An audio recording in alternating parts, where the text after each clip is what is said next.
बाद में बात करना, पहले मुझे पढ़ाने दो। Thank you. चलिए अब शुरू करते हैं हम लोग without wasting any time. In the previous class, I have explained to you the topics till nature and scope. Am I right?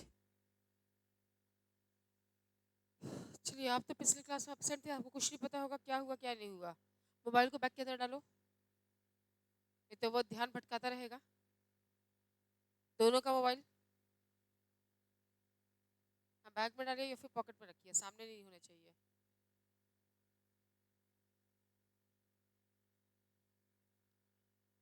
Okay, जो प्रेजेंट थे पिछली क्लास में, क्या आप मुझे बता सकते हो who has given the definition of based on possibilities about human geography, whose definition was based on possibilism? Directly Paul without बिना ब्लैश बोल दो, हो जाएगा, काम चलेगा। अच्छा ठीक है। Yes, last bench. अमन, हो गया? ठीक है, टाइट हो गया। अब 10 का स्क्रू उतना ज़्यादा टाइट मत करो। चलिए इधर फोकस करिए। चलिए, what was the definition of Ratzel? What was the definition of Ratzel about human geography? Human geography को रेड जेल ने कैसे डिफाइन किया था? आप दोनों के लिए है ये सवाल। सही सी बात है, आप आओगे नहीं तो वो क्या चीज़ है, कौन सी चिड़िया का नाम है, ये बताना मुश्किल हो जाएगा।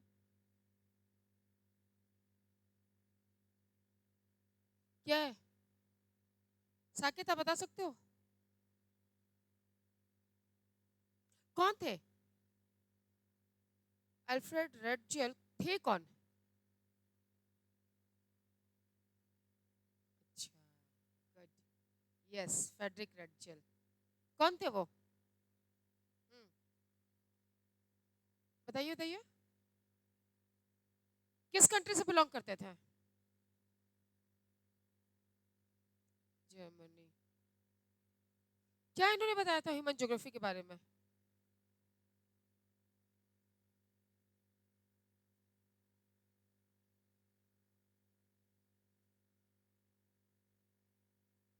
Human society and synthetic relationship between human society and earth surface. पूरा एक एक लाइन नहीं करना, वो वर्ड्स को पकड़ो। क्या था रेडजेल का डेफिनेशन?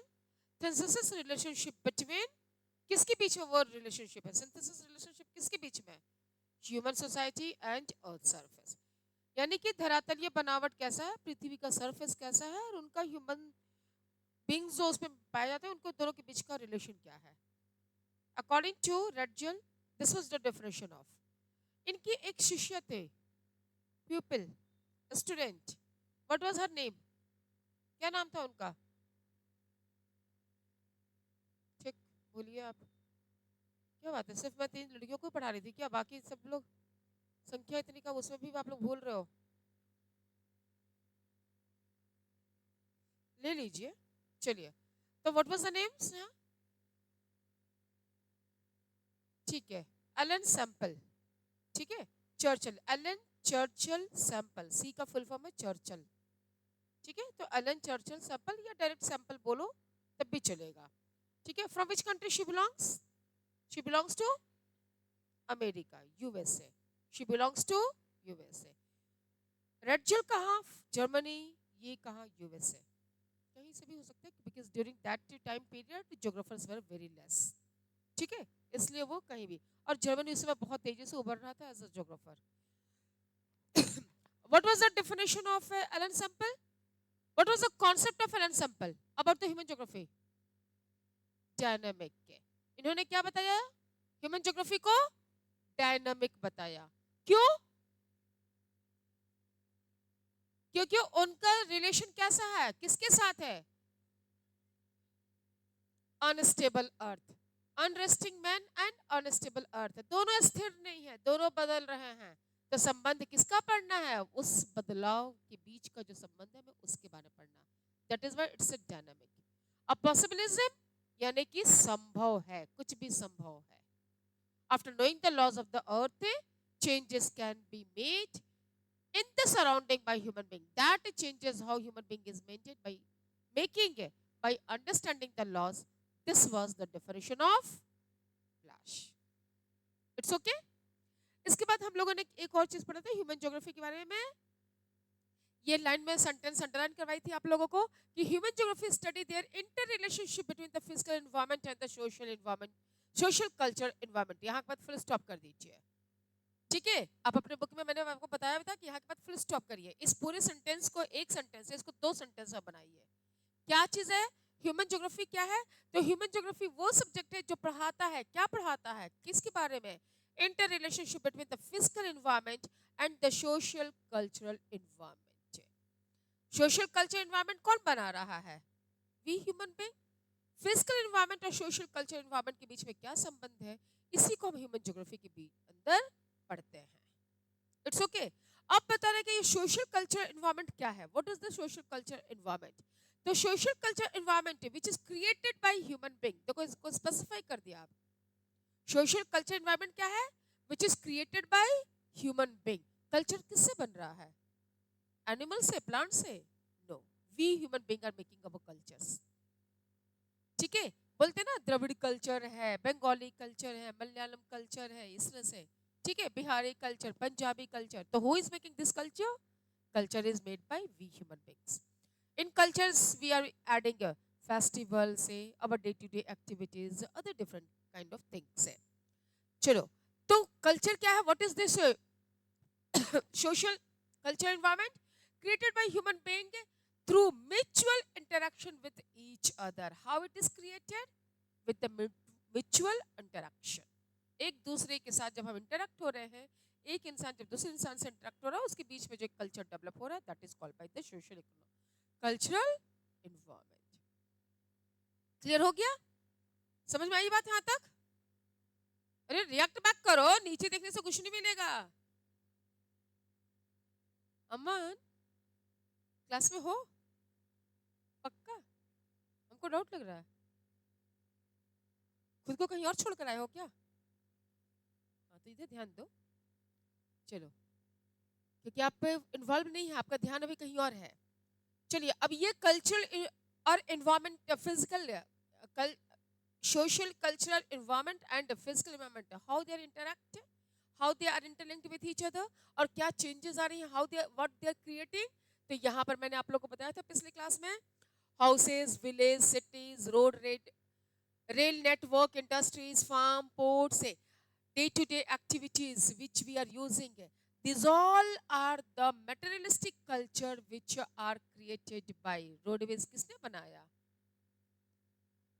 Infrastructures किसने डेवलप किया? This building is all made by few days before one construction workers going in front of this building. Who was involved in that all? हो रहा था ना 4-5 दिन पहले कंस्ट्रक्शन। कौन कर रहा था? We human. अंडरस्टूड? तो ह्यूमन बीइंग जो क्रिएट कर रहा है अकॉर्डिंग टू देयर नीड, और अपनी जरूरत के हिसाब से जो बदलाव करते हैं इस धरातलीय बनावट के ऊपर, that is only known by the interaction between the nature and human. It's okay? Very much clear? अब हमें पढ़ना है यहाँ पर, अब थोड़ा सा ध्यान दीजिएगा, बाकी उन सब टॉपिक्स पे तो ठीक है। Now we are going to read yes about this topic. चलो तुम नीचे आ जाओ। Here the sentence is mentioned, इसमें थोड़ा फोकस करिएगा। Naturalization of human, क्या मेंशन किया हुआ है? Naturalization of human. What is the meaning of naturalization? Nature का जहां पर महत्व ज्यादा है। Naturalization word has been developed from the word nature. Actual word क्या है आपका? Nature. ठीक है? तो naturalisation of human, what it means. ठीक है, सिर्फ यहीं तक अभी हम फोकस करेंगे, बाद में and the humanisation of nature वो हम बाद में देखेंगे।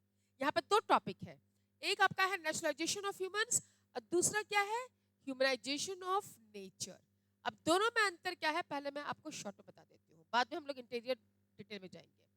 टर्म्स का meaning, naturalisation where nature is more powerful. What is the meaning of nationalization? Where nature is controlling the life of a human or every different kind of things. Whatever the different types of life are found on the earth, that is controlled by what? That is controlled by this nature. That is controlled by nature. क्या है nationalization of human? Where nature is controlling everything. Where who is superior? Nature is superior. Got it? But in humanization of nature, where human being is superior. Who is superior here? Human is superior. Human has conquered over the nature. मतलब समझ रहे हैं? एक वो society, एक वो environment जहां nature ही सब कुछ है, नेचर के अकॉर्डिंग हम अपने आप को ढाल रहे हैं, जहां पर मेन महत्व नेचर का है, हम उसको बदल नहीं सकते, हम इनफैक्ट उससे डर रहे हैं, हम इसलिए उसको मान्यता दे रहे हैं, उसको वर्शिप कर रहे हैं, उसको गॉड के रूप में, स्पिरिट ऑफ नेचर के रूप में हम उसको देख रहे हैं। लेकिन एट द सेम टाइम दूसरा वो cultural environment, social culture environment, जहां पर human being is superior over the nature, वो नेचर को अपने हिसाब से मोल्ड कर रहा है according to their need, according to their desire, they are changing the nature on that basis. ठीक है, जो संभव है उसके आधार पर वो नेचर को अपने हिसाब से बदल रहे हैं। तो जब हम नेचर को अपने हिसाब से बदल रहे हैं तो सुपीरियर कौन है? We human being. But at the same time where nature is controlling human being, who is superior? Nature is superior. Naturalisation of a human is also known by environmental determinism. क्या कहलाता है? Environmental determinism, जहां environment सब कुछ determine कर रहा है। Determinism means की डिटरमाइन, सब कुछ डिसाइड किसके द्वारा हो रहा है? एनवायरमेंट के द्वारा, नेचर के द्वारा। And humanisation of nature is known as a possibilism. What it is? Possibilism. Possible है, everything is possible, human can, being can do anything. Possibilism. क्या कॉन्सेप्ट आता है इसका? Nationalisation of human beings, nature is superior, it means environmental determinism. Environment is deciding about the life of human being. But humanization of nature, here human being is deciding about the nature, what type of nature will be there. ठीक है? So this is possibilism. This concept is known as possibilism. ठीक है? Definition सब समझ में आया? Starting हमने definition किया था. ये somehow based on the Radjel definition. This one is based on the Blasch definition. ठीक है? पॉल ब्लाश definition, उनके आधार पर ये चीज है। अब ये कैसे हैं? Let discuss about it. हम कैसे कह सकते हैं कि ह्यूमन बीइंग इज सुपीरियर और नेचर इज सुपीरियर? इसको समझने के लिए थोड़ा डिटेल आते हैं। ठीक है, look, first you look into this. These all things become possible by the development of new technologies. सबसे पहली बात कि ह्यूमन बीइंग ने नए नए तकनीकी ज्ञान को अर्जित किया, उसको डेवलप किया और उसके आधार पर वो सारे चेंजेस, सारे बदलाव कर रहा है। The same thing is mention, human beings interact with their physical environment with the help of technology. तो मेन रोल किसका है यहाँ पर? Whose role is main? अगर आज आपको माइनिंग करना है and if you are not having that technology, can you able to mine that all different objects? करना। If you want to stop the flow of river, you want to create or develop a dam over the river, and if you don't have the technology how to make dams, can you able to do? पुराने जमाने में भी लोग करते थे। ये technology को मतलब आप मॉडर्न टाइम्स और मशीनरी से मत लीजिए। During the olden days also people are involved in these all things, they were doing it and they were also having their own technologies. They were also having their own technologies. उसका example आज India में भी बहुत सारी ऐसी जगह हैं। दिल्ली के कुतुब मीनार के पास महरौली का स्तंभ, दैट आयरन पिलर, आज से 600 साल पहले से वो खड़ा है और आज भी वो वैसे ही खड़ा है जिसके ऊपर जरा सा भी रस्ट नहीं है। यस और नो? तो what are this all things? This all are the indication of those technologies. उस जमाने के टेक्नोलॉजीज का वो जिसके ऊपर धूप पड़ रहा है, बारिश पड़ रही है, हवा है, सब कुछ है, मॉइस्चर है, फिर भी उसके ऊपर रस्ट नहीं लग रहा है। वो लोहे का स्तंभ आज भी उसी तरह से खड़ा है। ठीक है, तो कोई ना कोई तो टेक्नोलॉजी उनके पास होगी। When we will go to our Indian epics है, हम रामायण में बात करते हैं पुष्पक विमान की, करते हैं हम। तो उस समय भी तो वो टेक्नोलॉजी था। वो पुष्पक विमान क्या था? काइंड ऑफ हेलीकॉप्टर, वैसा ही कुछ था ना, था कि नहीं? तो टेक्नोलॉजी थी उनके पास भी वो, जिससे वो फ्लाई करता उड़ रहा था वो। ठीक है, तो these are the different things है। तो ultimately what is this, how this all changes are going on? This all changes are possible because of the technology. That technology may be the older one or maybe the new one. Chalo. It is not important what a human being produce and create, but it is extremely important that with the help of what tool and techniques do they produce and create. Please underline this sentence. ये important नहीं है कि क्या human being कर रहा है, important क्या है, कौन सी टेक्नोलॉजी वो इंप्लीमेंट कर रहा है जिसकी वजह से वो प्रोड्यूस हो रहा है. समझ के बात को? यहां पर हमें समझना क्या इंपॉर्टेंट है, विच technology is used, what is produced, that is not important. ठीक है, अगर वो एग्रीकल्चर ही कर रहे हैं, एग्रीकल्चर में वो कौन कौन सी फसल कर रहे हैं वो इंपॉर्टेंट नहीं है. उस फसल का प्रोडक्शन को पर हेक्टेयर हाई यील्डिंग को प्रोड्यूस करने के लिए व्हाट टेक्नोलॉजी इज इंप्लीमेंटेड, वो इंपॉर्टेंट है. कौन सी वो तकनीकी को, कौन सी वो मेथड को यूज किया गया है जिससे कि उस छोटे से पीस ऑफ लैंड से प्रोडक्शंस हाई हो रहे हैं. समझ में आई बात?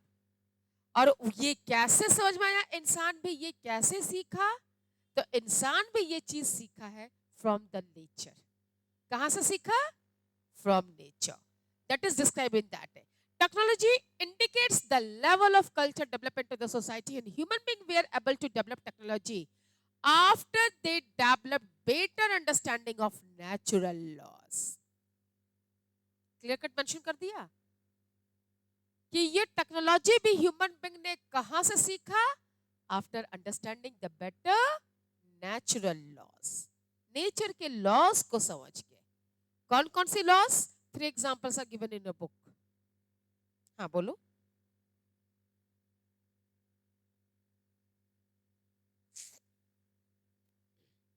On the basis of your agriculture pattern, on the basis of your lifestyle, on the basis of your day-to-day activities, it is indicated, described. Human being are those also who are living inside the forest. There are also some different kinds of technology. There are some other human beings, those who are living in the poor countries, but at the same time, human beings are living in urban countries, urban areas where urbanization is more. What is the difference? On what basis we have described them? Tribal groups, say rural people, urban people. On the basis of their activities, economical activity, on the basis of their agriculture way of living, education, health. These are some criteria on which basis it is described whether they are developed or they are undeveloped. It's okay? So how we are determining whether the human being is developed or not? So there are basically three indicators. What are those indicators? Knowledge, health, and availability of resources. Okay? Knowledge, somewhere instead of knowledge, it will be written as skill. Skill, health, availability of resources. These are the criteria on which basis we are deciding whether they are developed or undeveloped. Fine? Okay.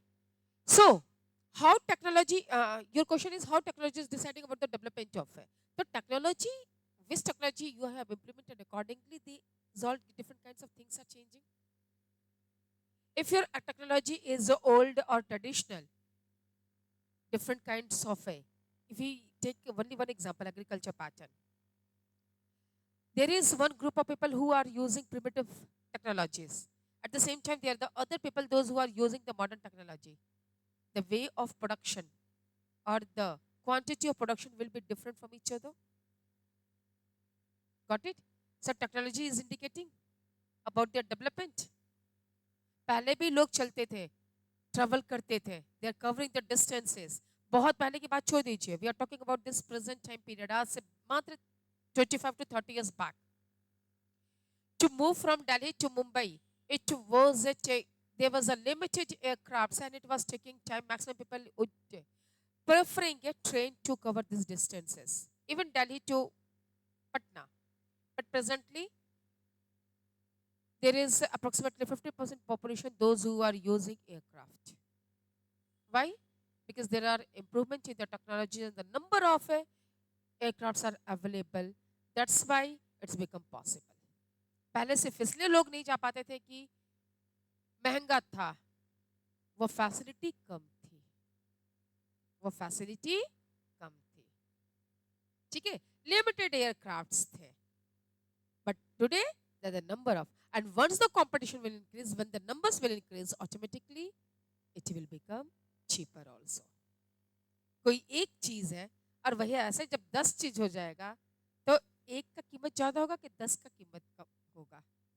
Definitely जहाँ पर एक ज्यादा है, demand is more, economy की policy है आपकी, where the product is less, demand is more, supply is less, demand is more.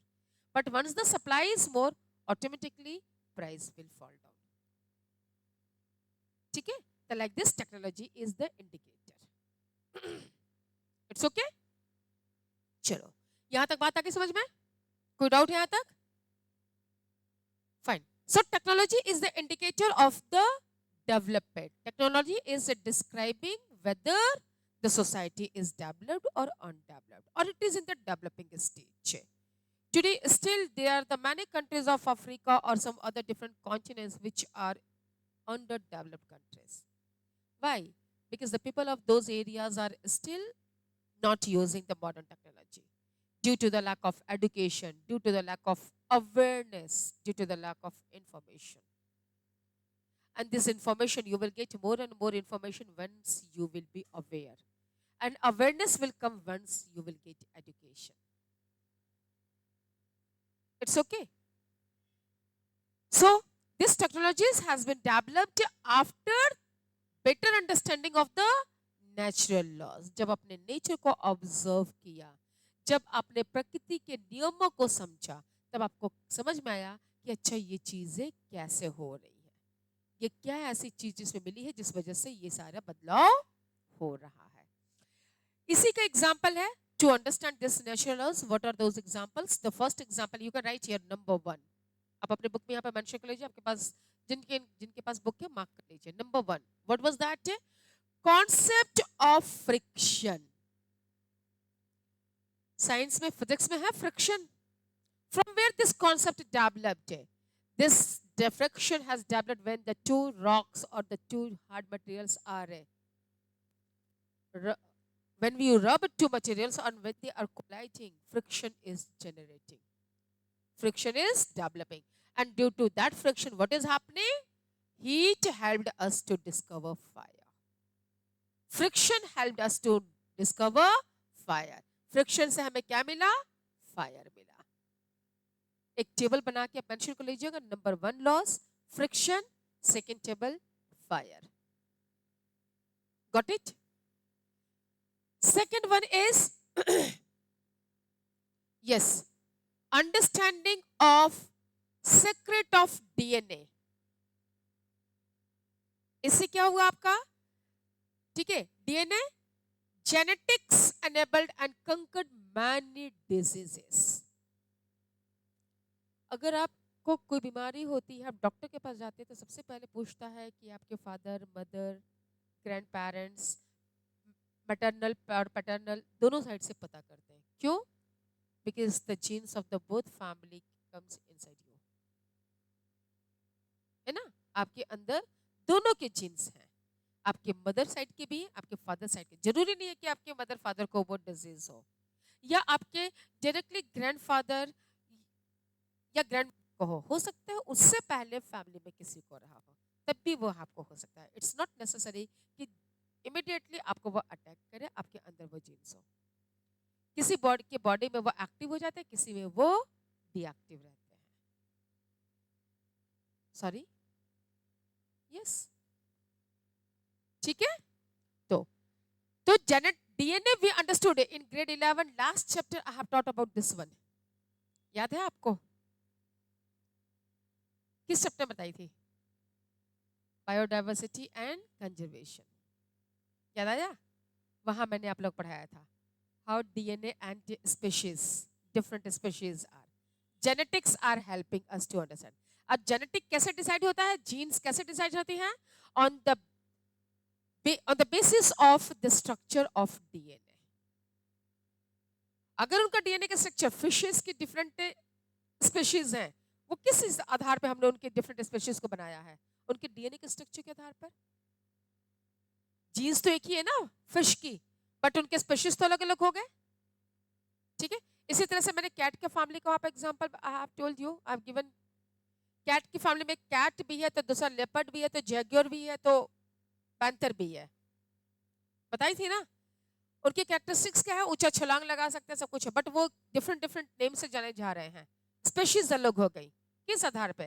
On the basis of their DNA structure. तो ये कहां से हमने पढ़ा? ये नॉलेज हमको कहां से मिला? एनिमल्स को और प्लांट्स को देखकर। From where human being has learn about this all things? From the animals and plants, they which are created by nature, ठीक है। तो by understanding the secrets of DNA, DNA का सीक्रेसी हमें कहां से पता चला? तो हमें सबसे पहले प्लांट से पता चला। जब वो बीज गिरा हुआ मिला, उस बीज से नया पौधा निकल जाता था, उस पौधे से फिर नया पौधा, वहीं से ह्यूमन बीइंग सर्टेन लाइफ भी सीखा, और वहीं से उसने उसको ऑब्जर्व करना सीखा, ठीक है। तो ये चीज है डीएनए। उससे क्या हमें मिला? डीएनए हेल्प्ड अस टू कंकर मैनी डिजीजेस। एक बार आपको डीएनए का पता चल जाता है कौन से डीएनए इसके अंदर है, कौन से जीन से, you can be able to find out the main reason for that disease, और आप फिर उस बीमारी को दूर कर सकते हैं। It's okay. Third one is ये तो दो सेकंड हो गया। थर्ड क्या है आपका? The laws of aerodynamic. Aerodynamic किससे आया था? किसको देख के मिला? With the flying insects and birds. ये एरोडायनेमिक का कॉन्सेप्ट कहां से आ गया? Aerodynamic, aero means atmosphere, air, dynamic जो वहां पे स्थिर नहीं है, उसमें भी मूव कर रहे हैं, ठीक है। And this concept has given to the birth of aircraft. यहीं से फिर आपके एरोप्लेन्स का डेवलपमेंट हो गया, फास्टर प्लेन्स। क्लियर हो गया? नेचर को देख के जब वो उड़ सकते हैं, ऐसी कौन सी चीज है कि वो उड़ रहे हैं, उसके आधार पर हमने एयरक्राफ्ट किया। बर्ड्स को अगर वो अपनी विंग्स को बाहर ना निकाले तो क्या वो उड़ सकती हैं? इंसेक्ट अगर अपनी विंग्स को बाहर नहीं निकाले तो क्या वो उड़ सकती हैं? नहीं उड़ सकते हैं, ठीक है। तो क्या हेल्प कर रहा है उनको फ्लाई करने में? उनकी विंग्स। उसके आधार पर हमने एयरक्राफ्ट बना लिया जिसके विंग्स भी होते हैं। Got it? Very much clear to all of you? इसलिए अगर आप देखोगे जितनी एयरक्राफ्ट है तो उनका वो आकाश में उनको देखो तो दे लुक्स लाइक बर्ड्स। लगती है कि नहीं लगती है? फाइन। तो these are the laws of nature. हमने वो सीखा कहां से? Basically we have learn from nature. It's okay. On that basis we have made the development. Now knowledge about nature is extremely important to develop technology, and technology loosens the circles of environment on the human beings. Are first you understand this sentence. What is given here? Knowledge about, or you just go through it, search. Knowledge about nature is extremely important. क्यों important है? What is its need? Important to develop technology. अगर हमें नई technologies बनानी है तो उसके लिए हमें क्या जरूरत है? नेचर को समझना, उसकी लॉस को समझना। और टेक्नोलॉजी इज लूजन। टेक्नोलॉजी कब कब वो आ जाती है? लूजन से। The cycles of environment, environment की जो पकड़ है, जो उसकी खासियत है, उसको भी कमजोर बना देता है। क्या चीज से?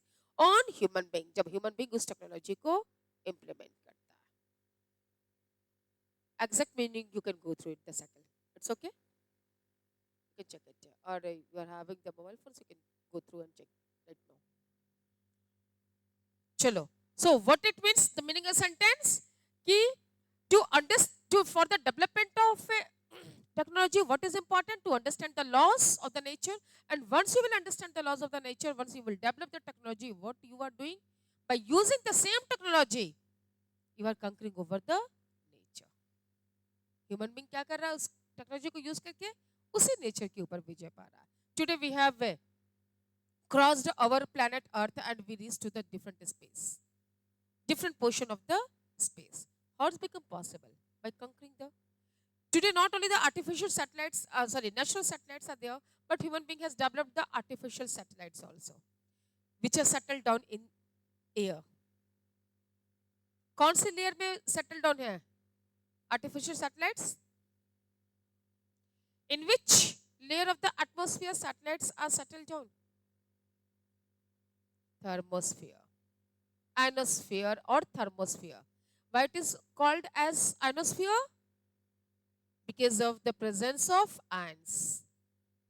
ठीक है. तो ह्यूमन बींग ना, हाँ ये सब पढ़ाया था. कंपोजिशन और स्ट्रक्चर ऑफ द एटमॉस्फेयर पढ़ाया था. स्ट्रक्चर में एक एक के लेयर का स्ट्रक्चर डिटेल बताया था मैंने विद कैरेक्टरिस्टिक्स. चलो, तो क्या है ionosphere? How we come to know कि एटमॉस्फेयर के उससे लेयर में आयंस सबसे ज्यादा है, वहां पर हमारे सैटेलाइट से. Ions is a kind of A chemicals है. ठीक है. अब बाकी detail properties you can discuss with your chemistry portions. I know only about the ions. Ions are those kind of chemicals which are having the charging properties, जो charge करते हैं आपके. ठीक है. जिससे आपका negative positive charging points develop होती हैं. और इसी वजह से वहाँ पे हीट जनरेट होता है, जिस वजह से उसको थर्मोस्फीयर भी बोलते हैं. Therm means what? Where the temperature is high. The thermosphere, this is the reason it is known by this name also. और वो टेम्परेचर हाई क्यों हो रहा है, वो थर्मोस्फीयर क्यों हो रहा है? Because of ions. IONS. It's okay. Now coming to the point. यहां तक समझ में आ गया कि what is mentioned here, that knowledge about nature is extremely important. क्यों? To develop technology. And what is technology? Technology loosen the cycles of environment. जो environment की जो खासियत है, उसकी जो महत्ता है, उसका जो importance है, उसको कमजोर बना रहा है. किसके ऊपर? Human being के ऊपर. It means human being is becoming superior, more important. How? Because of this technology. Technology लूजन the circles of environment. Environment की जो पकड़ है, उसकी जो गिरफ्त है, उसकी जो क्या बोलती हूँ, उसका जो रोल है, उसको कमजोर कर रहा है. किसके ऊपर कमजोर कर रहा है? यानी कि एनवायरनमेंट रूल नहीं करेगा ह्यूमन बीइंग के ऊपर. On human being. Environment will not rule over the human being, but human being will rule over the environment. How? By using this technology. This is the meaning of this sentence. Got it now? ठीक है ना? अच्छे से समझ में आ गया? In the early stage of their interaction with the natural environment, human were greatly influenced by which they accepted to the dictated of nature. पुराने time पे था ना, when the human being, even today also in some part of the world, not everywhere but in few part of the world, even today also. अगर हम अपनी country की बात करते हैं तो Andaman Nicobar, Madhya Pradesh, Andhra Pradesh, northeastern side, still there are the many tribes, those who are totally dependent on nature. Even in Rajasthan, there are some communities, some tribal groups, those who are totally dependent on nature. They are afraid of nature. They are worshipping nature. They are thinking that all the requirements are fulfilled by the nature. So if we will disobey the nature, nature may take action, and if nature will take action, then we cannot be able to survive. पुराने समय में हमारे लोग भी क्यों people की पूजा, बरगद की पूजा, नदियों की पूजा, नीम का, सूर्य देवता का, बादल का, rain, God of rain, Indra की पूजा करते थे ना, क्यों करते थे? Because they were totally dependent on nature. अगर वह नदी का नहीं करे, नदी से उनकी मेन रिक्वायरमेंट वाटर फुलफिल हो रहा है, which is the most important necessity. Can we live without water? नहीं। ठीक है। पीपल, बनियान, नीम की पूजा because they are good for nature. तुलसी की पूजा because they are the medicinal plants, they are keeping the environment clean. पीपल एक ऐसा पेड़ जो रात में भी ऑक्सीजन रिलीज कर रहा है। ठीक है। क्या हमारे लोग बोलते थे ब्रह्मा विष्णु महेश हैं, तीनों भगवान उसमें हैं। कैसे? Because people were not literate, they were not educated. तो उनको कैसे बताया जाता था? Bye connecting with God. They were aware about their importance. उनको पता था उसकी खासियत क्या है, उसकी इंपॉर्टेंस क्या है। दे वर अफ्रेड ऑफ दैट ऑल। उनको पता था इस पेड़ को हटाएंगे, कट पीपल काटना मना होता था। क्यों मना होता था? अशुभ हो जाएगा? नहीं। क्यों? क्योंकि it is the source of oxygen. लेकिन घर के आसपास पीपल को रखने से भी मना किया जाता है। Do you know? घर के आसपास अगर पीपल का पेड़ होता है तो लोग कहते हैं इसको छोटे में ही हटा दो। क्यों? What is the reason? क्योंकि पीपल की जड़ इतनी मजबूत होती है, पीपल और बढ़िया इनकी, कि आपके घर की नींव हिला देगी, वो तोड़ देगा वो। जी। उसके साइंटिफिक रीजन इज दिस। तो पहले के लोगों को ये सब चीज नहीं बताया सकता, वो नहीं समझ पाएंगे इन चीजों को। तो उनको कैसे कनेक्ट कर दिया, उसकी इंपॉर्टेंस को कैसे समझा दिया कि उसके ऊपर भगवान है। And Neem, all of you are knowing, it's a very important plant. Its each and every part is important, from its bark to its leaf, fruit, everything is important. It's a medicinal plant. Same with the tulsi. तो ये चीज था, this is the afraid of nature. वो क्यों nature से डरते थे? क्योंकि लोग लिटरेट नहीं थे। But there were some people those who are well aware about their importance, that's why they are telling to the other people about the importance. उसको कनेक्ट कर देते थे गॉड एंड गॉडेसेस से, which is known as the spirit of nature. क्या बोलते हैं हम उसको? Spirit of nature. वो नेचर की आत्मा है वो। समझ गए? This is called. और जब आप उससे डर रहे हैं, once you are not aware about it, जब तक आपको उसके साइंटिफिक रीजन नहीं पता है, ट्रूथ फैक्ट्स नहीं पता है, you will be afraid of that all things. And that till that time period, they will control your life. They means nature will control your life. This is only the naturalization of human. Human being को कौन control कर रहा है? Nature कर रहा है। Environment is deciding everything. That is only called by environmental determinism. The concept, the word is mentioned here. ठीक है? Environmental determinism. देखिए आपका जो मैंने बताया था, same चीज is mentioned here. Who listened to nature was afraid of its fury and worshipped it. मैंने यही अभी आपको बताया। आप उसके से डर रहे हैं, क्यों? क्योंकि उससे जो नुकसान होगा, उसको हम नुकसान पहुंचाएंगे तो किसका नुकसान होगा? हमारा नुकसान होगा। हमारी जरूरतें पूरी नहीं हो पाएंगी, हम खतरे में पड़ जाएंगे। इसलिए हम क्या करते हैं? वो बिल्कुल ठीक ठाक रहे, समय पर बारिश होती रहे, धूप समय पर निकलता रहे। सूर्य देवता की पूजा इसलिए की जाती थी, ultimate source of energy. Fury means है afraid of, it's a fury, वो नेचर के द्वारा जब नुकसान किया जाए। ठीक है? Afraid of fury, these are the different things है। और ये चीज तो मैं बता दी कि they adopted to the dictates of nature. Nature की जो लॉज है, जो उनके नियम है, उससे हम अडॉप्ट कर लिया, हम उसी पे अपने आप को धर लिया है। ठीक है? This is so because the level of the technology was very low and the stage of human social development was also primitive. उनका क्या था? वो level of development primitive है। हाँ बोलो, क्या पूछ रहे थे?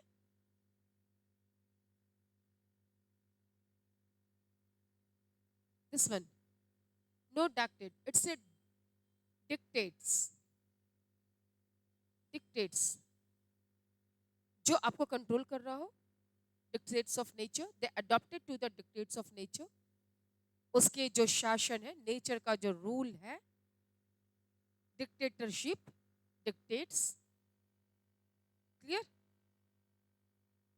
Here the ultimate power is given to nature, dictates of nature. ठीक है, आई बात समझ में? This paragraph is very much clear. इसी को और अच्छे से एक्सप्लेन करने के लिए I hope now it is clear. Environmental determinism where environment is deciding everything. अब इसको sentence with the help of example you can elaborate in your own words. चलिए अब इसको और बेटर वे में एक्सप्लेन करने के लिए बेंदा का एक एग्जांपल दिया हुआ है, नेचुरलाइजेशन ऑफ ह्यूमन. आप ये इसको पूरा पढ़िएगा तो आप लोगों को समझ में आ जाएगा. Benda, Benda is the name of a boy. Benda कौन था? एक छोटा बच्चा था. ठीक है, बाकी पूरी कहानी पढ़ लीजिएगा, मैं ही पढ़ के सुना दूं. वाह वाह. हाँ, Benda lives in a wilds of the Abujhmarh area of the central India. This is one region, India का middle part, central India, Madhya Pradesh के रीजन के आसपास अंबुलमांज. His village consists of a three herds deep in the wilds. What wilds means here? जंगल के बीच में. Wilds means जानवर नहीं है, जंगल. Wild means here forest. जंगल के बीच में उसकी झोपड़ी थी. 3 herds थे, 3 झोपड़ी थे. ठीक है. Not even bird or stray dog that usually crowd village can be seen in these areas. वहाँ पर मतलब क्या थे? आपको एनिमल्स का ही सिर्फ वहां पर प्रकोप था. इस टाइप का उनका जंगल के बीच में घर था. Wearing a small loin cloth and armed with his axe, he slowly surveyed the panda. Panda means forest. जंगल को they were called panda. वो लोग पेंडा, ये पेंडा की जो प्रजाति थी, they used to call that forest panda. That's why the word is panda mentioned over here. ठीक है, कि वो क्या कहते हैं? सिर्फ बाघ का छाल का कपड़ा पहने हुए, हाथ में एक्स कुल्हाड़ी लिए हुए, वो जंगल को में ढूंढ रहा है, सर्वे कर रहा है. क्या सर्वे कर रहा है? रिक्वायरमेंट गैदरिंग, कुछ ना कुछ अपने खाने पीने के, ये कोई चीज है, सर्वे कर रहा है. Where his tribe practice the primitive, जबकि उसकी ट्राइब क्या करती है? Primitive agriculture, shifting. Primitive agriculture means या shifting agriculture. Shifting agriculture I have already taught, पढ़ाई थी.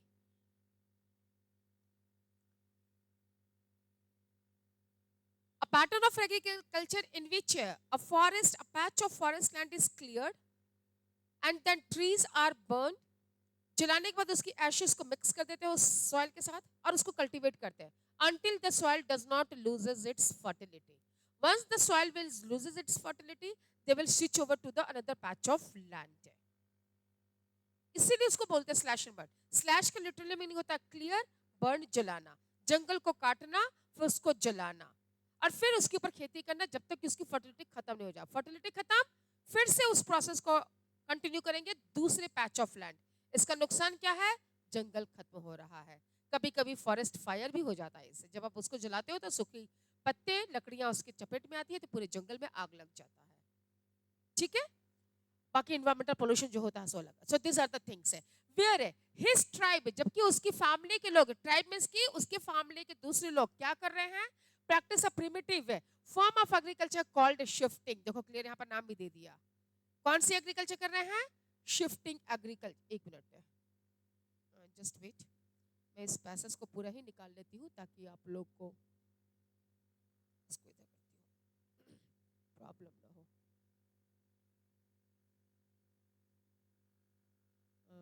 जस्ट वेट, इट्स चलो ठीक है. Now so that one is there. ठीक है, कि वो क्या कर रहे हैं? प्रिमिटिव एग्रीकल्चर कर रहे हैं, शिफ्टिंग एग्रीकल्चर कर रहे हैं. Shifting agriculture until the soil is fertile they are keep on है.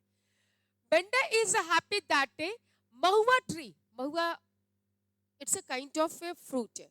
ठीक है, और महुआ की भी एक मेडिसिनल प्लांट है, उसका अपना वो है. स्माइल नहीं पास करो, जहां तक खोपड़ी तुम्हारी जा रही है ना. चलो, महुआ का मेडिसिनल प्रॉपर्टी क्या है कि अगर आपके पैर वगैरह में दर्द है, स्पेशली बोन्स में पेन होता है, तो अगर आप उसको रात भर दूध में सोख करके रखो, सुबह उसको पका कर आप खाओगे तो आपको उस पेन से रिलीफ मिलता है. प्लस उसके और भी बहुत सारे वो हैं.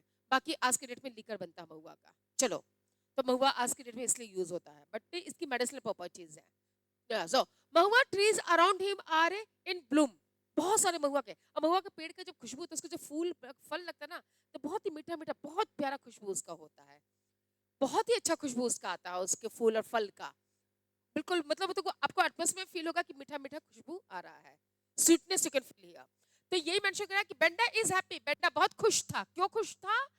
क्योंकि mahua trees around him are in bloom, महुआ के पेड़ जो है पूरे ब्लूम करते हैं, एकदम पूरे फुल और फूल से लदे हुए थे। How lucky I am to be the part of this beautiful universe. Benda क्या सोच रहा है कि वो कितना लकी पर्सन है कि जो इस एटमॉस्फेयर में पैदा हुआ है, इस यूनिवर्स में। He thinks as he look up to see the mahua, जैसे जैसे वो महुआ को देख रहा है और वो ऐसा सोच रहा है।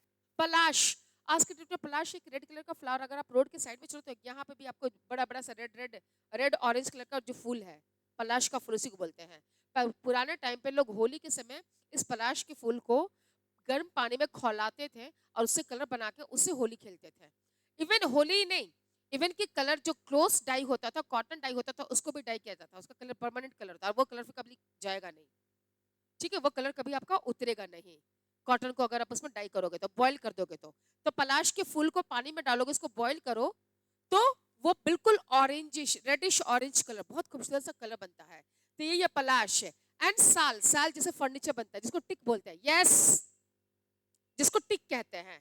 तो इन सब पेड़ हैं आपके जंगल में, दैट हैव शेल्टर्ड हिम, जो उसको घर दे रहा है, शेल्टर्ड हिम सिंस चाइल्डहुड, जो बचपन से उसी के बीच में पड़ा है।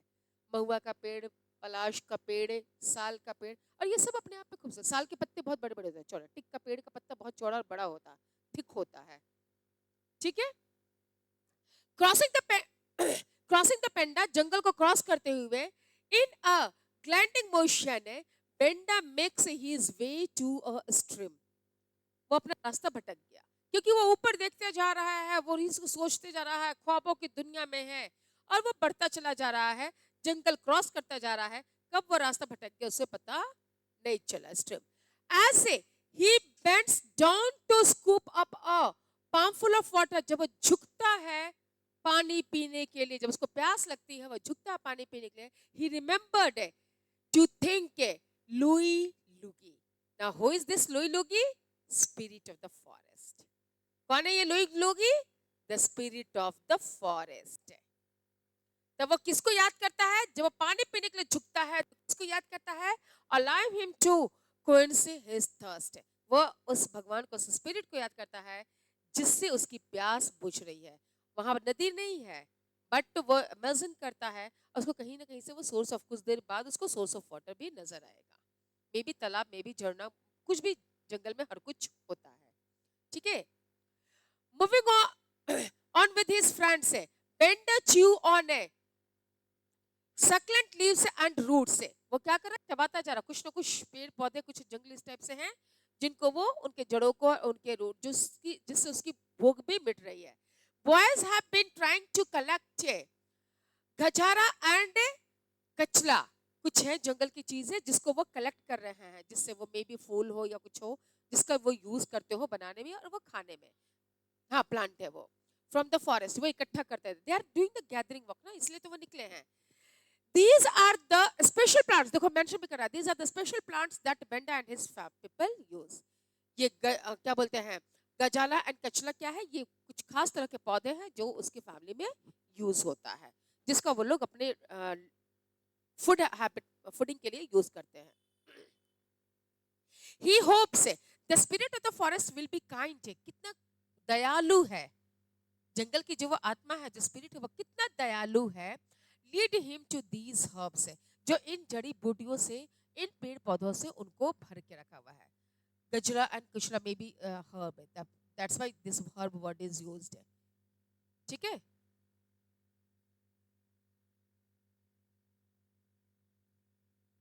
खज अरे कुछ भी छोड़ दो, हटाओ, जो भी हो। These are needed to better these are needed to look here, क्या मेंशन? नहीं, वो गजरा नहीं, ये किसी तरह का जड़ी बूटी है।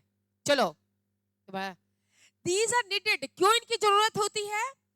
Barter in the Madhai or tribal fair coming up the next full moon, पूर्णिमा के दिन जो फेयर लगेगा, उन ट्राइबल ग्रुप्स के बीच में जो मेला लगेगी, वहां पर ये बार्टर सिस्टम, ये जड़ी बूटियां देके बदले में दूसरी चीजें लेंगे, इसके लिए ये इकट्ठा करने पहुंचा है। जंगल के बीच में ये निकला हुआ है।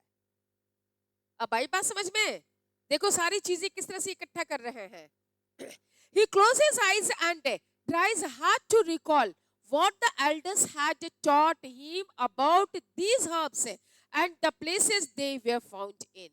वो कोशिश करता है अपने पेरेंट्स की बातों को याद करने के लिए कि क्या उनके पेरेंट्स ने बताया कि जंगल के किस हिस्से में, किस पोर्शन में वो जड़ी बूटियां मिलेंगी, कैसी दिखेंगी, किस टाइप का होगा, और उसको रिकॉल करके फिर वो मूव करता है. His wishes है he had listened more carefully, और वो कोशिश ये करता है कि काश मैं अपने एल्डर्स की बात को ज्यादा ध्यान से, जैसे कि अभी ये लोग दोनों नहीं कर रहा है, आपस में कब कर रहा है कि काश मैं अपने एल्डर्स की बात को, ही विशेस वो कर रहा है कि ही हैड लिसन, काश वो सुना होता, किसको, मोर केयरफुली अपने पेरेंट्स की बातों को. Suddenly there is rustling of leaves, तभी अचानक क्या होता, रसलिंग ऑफ लीव्स, पत्तों की खरखराहट की आवाज है. Benda and his friends know it is the outsider who have come searching for them in the wild से. कोई आउटसाइडर है जो उनको ढूंढता ढूंढता उस जंगल में क्या हुआ है, पता नहीं क्या हुआ. अरे कोई बाहर का इंसान जंगल के अंदर आया हुआ है. ठीक है, फिर क्या होता है अब इसमें, suddenly there is a rustling, हाँ, no it's an outsider to have come searching for them in the wild. In a single float motion, Benda and his friends disappear behind the thick canopy of tree. So within a second क्या हो गया, Benda और उसके दोस्त उन पत्तों के झुरमुट में खो गए. ठीक है, and became one with the spirit of forest, और उसी फॉरेस्ट के स्पिरिट के साथ गुम हो गए. गायब मीन्स कि हमेशा नहीं, हम लोगों को नजर नहीं आएंगे, बिकॉज दे आर, वो पेड़ पेड़ ऊपर ऊपर कहीं कहीं से कहीं, अभी आपको दिखेगा यहाँ है झुरमुट में होते हुए, जब तक, because you are not aware, they are aware about each and everything in the forest. They are knowing how to reach from one area to the another area by hiding themself. इस तरह से वो अपने आप को छुपते छुपाते वहां से गायब हो गए. इसलिए वो फॉरेस्ट के स्पिरिट को वर्शिप करते हैं.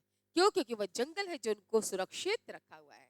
And this is practised even today also in some of the islands of Andaman and Nicobar, जहां अभी तक लोग नहीं पहुंच पाते. जब भी कोई इन्वेंट करने की कोशिश करता है, जब भी कोई जंगलों को जानने की कोशिश करता है, क्या होता है, they never come return back.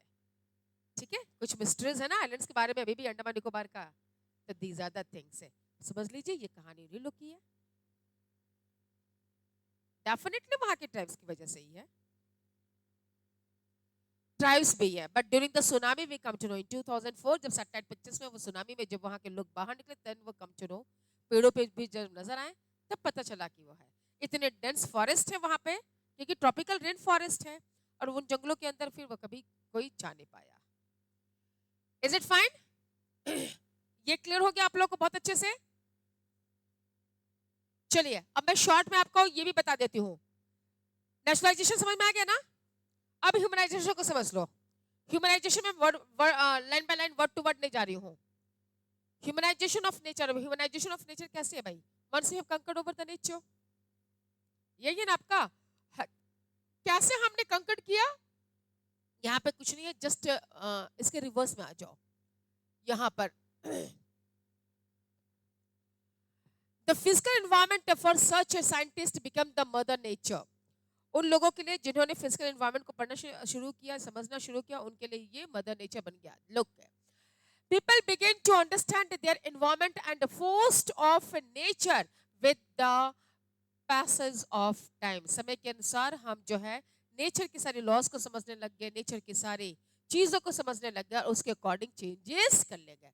Human develop better and more efficient technology by understanding nature. जैसे जैसे नेचर को और ज्यादा समझते गए, हम नई नई टेक्नोलॉजीज को डेवलप करते चले गए. After that they create possibilities. क्या हो गया? They created, they means who? Human being, with the resources obtained from environment, whatever the resources we are getting from the nature, by using those resources only we are trying to make it. सबसे पहले आपका लकड़ी की log से जब log को लुढ़कते देखा ह्यूमन बीइंग ने, तो उसने उसको कट करके व्हील बनाया।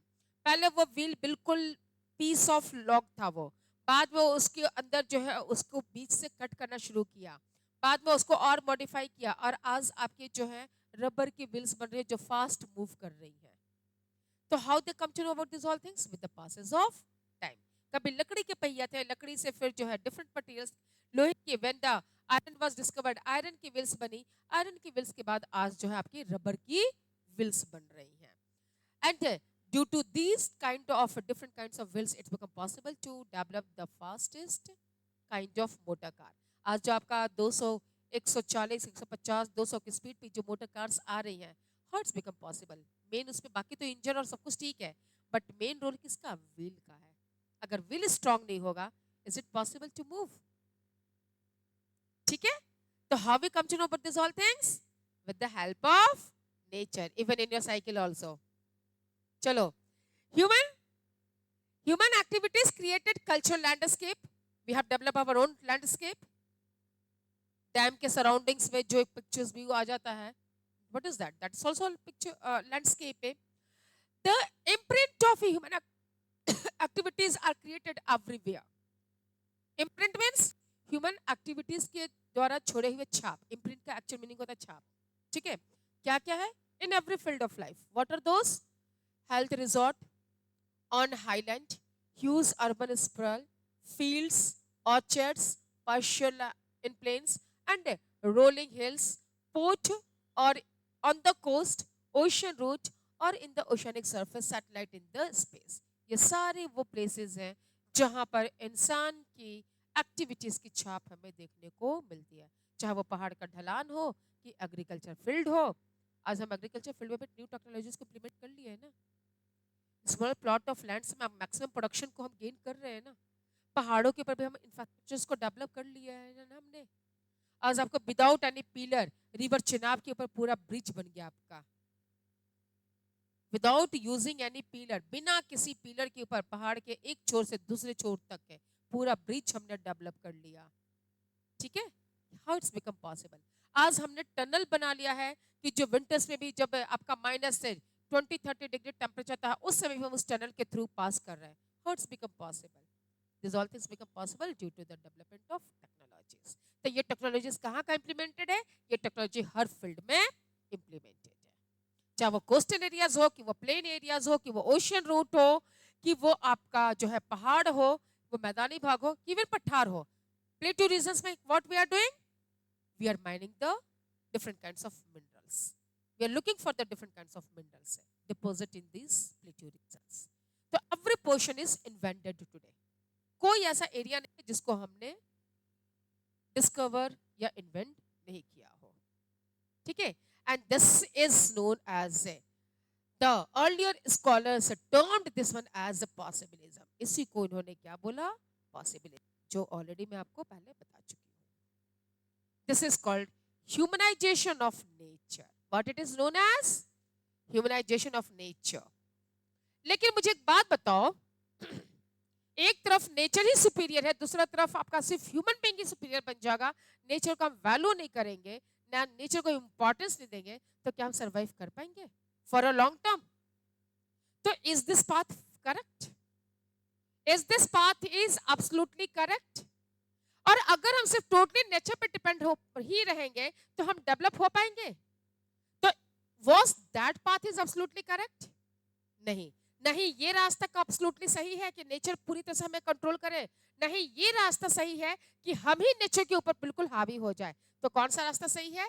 एक बीच का रास्ता, अ मिडिल पाथ, जहां पर हम नेचर का भी ख्याल रखें और ह्यूमन बीइंग की नेसेसरीज का भी ख्याल रखें, और दोनों को मिला के दोनों के बीच में एक बैलेंस बनाते हुए मूव करें। That is called a neo determinism, जिसको ढूंढा किसने, जिसका डिस्क्रिप्शन किया किसने? Griffith Taylor. कौन था ये Griffith Taylor? An Australian geographer. Why you have closed all the things? Who was Griffith Taylor? Listen here boys. कौन थे ये ग्रिफिथ टेलर?